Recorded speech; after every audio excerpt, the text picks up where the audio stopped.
Okay, so now we'll be doing measures 3 and 4 from hymn number 8. Okay. We're going to start with the very last chord, just the last chord here. So since the tenor voice B is too high for the left hand, we'll start with capturing that with the right hand. So that'll be finger number 1 on the B, 2 on D, and 5 on G. The left hand fifth finger will be playing a low G, like that.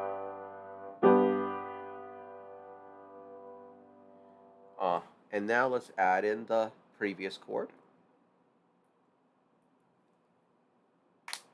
So left hand has an A D with 4, or D A with 4 1, and then you're going to jump down to G like that. 4 1 4 1. The right hand will start with second finger on D, fourth finger on F sharp, which means you'll already be in position for the B D G 1 2 5. Practice that transition. D F sharp B D G. D, F sharp, B, D, G. Get comfortable, hands alone. When you're comfortable hands alone, then you can try it hands together. Left hand starting a fourth finger on D, thumb on A, right hand second finger D, fourth finger F sharp, play it as a chord.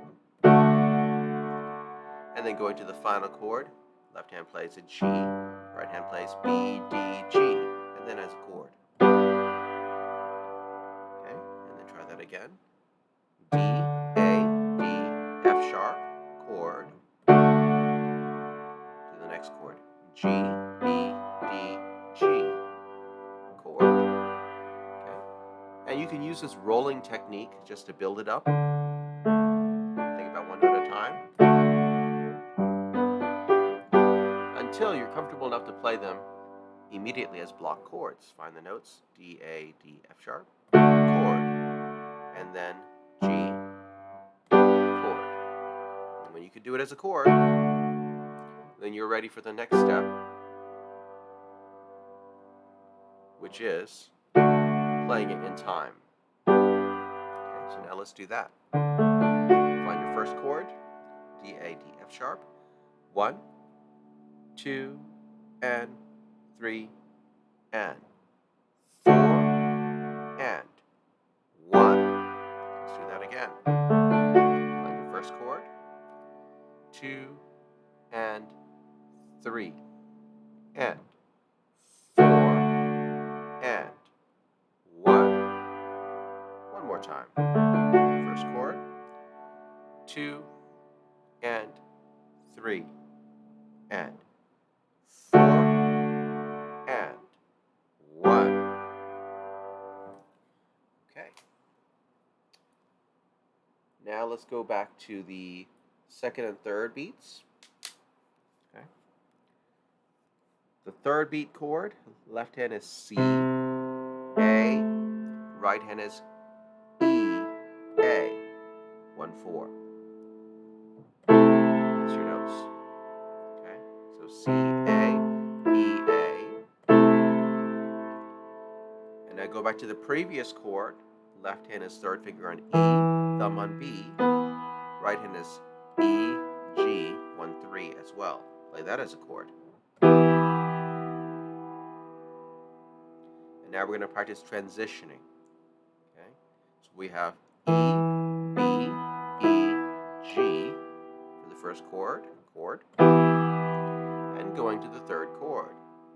C, A, right hand thumb stays on E, but then you put a fourth finger on A, chord. Let's try again. E, B, E, G, chord. And then C, A, E, A, chord. Okay, and practice going back and forth until you can do it a bit faster, still building bottom to top.